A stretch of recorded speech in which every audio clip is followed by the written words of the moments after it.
Hello and welcome back to Building on a Budget Models. I'm Thomas and today we're going to be unboxing this. It's the Castrol Toyota Tom's Supra GT in 1/24th scale by Tamiya. Now pretty much everyone and their dog has built this kit. I haven't yet, but it's been a favourite of mine for a long time. First came across it in the Gran Turismo series. Anyway, let's have a look inside. Decals, instructions, bodywork, small clear sprue, white sprue and chrome wheels, tyres, polycaps and some mesh, and tyre decals and another white sprue. Firstly, we'll start by looking at the instructions. The Japanese GT Car Championships were inaugurated in 1993 and are becoming more popular with motorsports buffs throughout domestic Japan. In addition to the highly modified Japanese cars, the supercars of Europe like Ferrari, Lamborghini and Porsche vie for the title. During the 1995 season, Toyota entered a fleet of their race-tuned Supra GTs into the popular event. Packed into the Supra look-alike body shell was Toyota's latest racing technology. A 2,140cc four-cylinder turbocharged power plant was taken from Toyota's Eagle Mark III racing machine, which was active during the 1993 IMSA races in the USA. The X-Track developed sequential 6-speed gearbox efficiently transmitted this engine's awesome power to the rear wheels. Four-wheel double wishbone suspension components were taken from another Toyota prototype racer, the TS010. The body shell was extremely modified to obtain even better aerodynamics. Additional air intakes and outlets, oversized fenders and a huge rear spoiler gave its massive silhouette an even more aggressive appearance. 4 different racing teams used the Supra during the 95 season, and among them, Tom's was sponsored by Castrol. Driven by skilled drivers Sakia and Krum, the Castrol Tom's Supra pleased the racing fans with its outstanding performance throughout the season. Obviously in the 90s and early 2000s, Toyota were well known for their sponsorship with Castrol. So here we've got some of the colours, then it's sort of the engine and undercarriage first.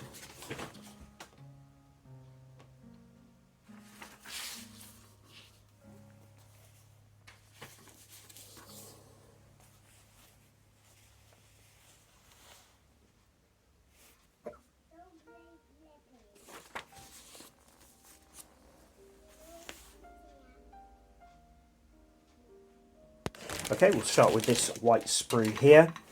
So that's the back side, then you've got the front side here. So a lot of details are added to the undercarriage. Got quite sort of minimal detail on the door cards here. The sort of underside of the engine. This doesn't have a removable bonnet, so there's no detail on the top of that. Then you've got pedals, wishbone, suspension, disc brakes. There's the dashboard there. Right-hand drive, as domestic cars are in Japan. Racing seat has got the little holes for the harness, which is nice. In that bag we have also got the Bridgestone decals, which are these dry transfer ones. Okay, then we got this sprue here. There actually aren't too many parts to this model. So you can see in here, this is the vent that goes in the bonnet. We've got the wing mirrors here. There's the wheel arches, then you've got parts of the roll cage, the rear spoiler, I think that might be the intercooler, more detail on the other side. A little bit of flash around there, but not too much. It's a fire extinguisher, I think. It's all moulded in white, so the body, you could leave it in white. Obviously, I will be painting this. Wheels here, these are raise wheels. The 5-spoke part in the middle needs to be white, so I'll need to do a bit of masking of those. But yeah, the chrome is pretty nice. Then we've got quite a small clear sprue here. The front windscreen and side windows are attached. Then you've got the rear window, and then the tail lights are made up of 2 parts here. So you've got these ones here, and these go over the top. And there's the headlights. indicators, I think those might go underneath, not sure.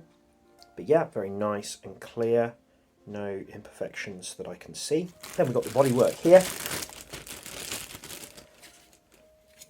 So yeah, you can see that the rear over fenders have already been attached, and the front ones you need to add those. You've got some moulded bonnet clips here, which I might remove and replace with some photo etch ones. You see some little markings for where there are some screws, which is a nice little feature. I can't see much in the way of mould lines, but I will have a closer look at this when I'm off camera. But yeah, nice distinctive bodywork. And then we've got the tyres. So these are slicks, very wide slicks. So in here we've got this quite sort of broad mesh to go over the front, and then I don't know if all the tyres are the same size. No, they're definitely not. No, like you can see there, front ones are a lot narrower. These are very, very nice and sticky. Hopefully the decals go on them very easily. Not too much in the way of a mould line. Obviously you won't be able to see that once it's on the car, so that's good. And obviously I won't get out the poly caps. And then we've got the decals here, which are clipped to this greaseproof paper. So yeah, very vibrant red and green. Lots of different sections here where they need to go over vents, like for instance here with this 36, so a lot of careful work needs to be done there. Giving you the seat belts and also the carbon fibre for the back of the seat, which is a nice little feature. And then there's also carbon fibre to go around the dashboard. Lots of decals to go on the exterior, including some to go on the wheels as well. Official logos there from the All Japan GT Championship.